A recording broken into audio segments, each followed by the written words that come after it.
কলকাতার আলিপুরে অবস্থিত national library দেশের সবচেয়ে বড় গ্রন্থাগারগুলোর মধ্যে একটি। কিন্তু বইয়ের গন্ধ আর পাণ্ডুলিপির ইতিহাসের মধ্যে লুকিয়ে আছে এক রহস্যময় ভুতুড়ে অতীত। স্থানীয়দের মতে এই লাইব্রেরিতে মাঝরাত্রে অদ্ভুত পায়ের শব্দ, এমনকি কান্নার আওয়াজ পর্যন্ত শোনা যায়। এখানে সবচেয়ে বিখ্যাত ভূতের কাহিনীটি ঘোরাফেরা করে লর্ড মেটকাফের স্ত্রীকে ঘিরে। ইংরেজ শাসনামলে এই ভবনটি ছিল গভর্নর জেনারেলের বাসভবন।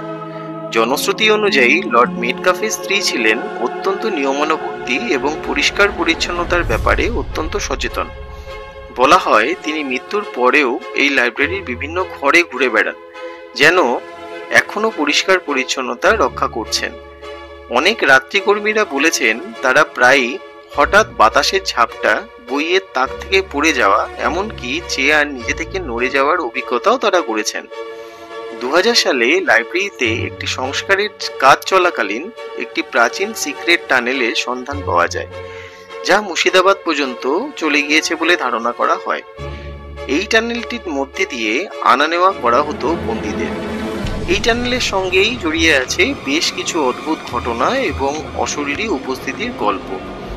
অনেক সময় রাত্রিকালীন প্রহরীরা লাইব্রেরির ভেতরে যেতে ভয় পান।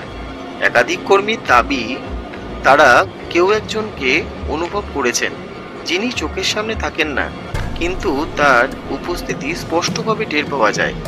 কেউ বলেন চেয়ার আপনিতেই সরে যায়, কারোর মতে কেউ পাশে এসে দাঁড়ান, নিঃশব্দে নিঃশ্বাস ফেলেন। তবে যাই হোক না কেন, ন্যাশনাল লাইব্রেরি শুধু জ্ঞান ভাণ্ডার নয়, এটি ব্রিটিশ শাসনের অজানা অধ্যায়। বিপ্লবীদের কান্না, এক নিঃসঙ্গ নারীর দীর্ঘশ্বাস, আর সময়ের অন্ধকারে টানেলে এক জীবন্ত স্মৃতি।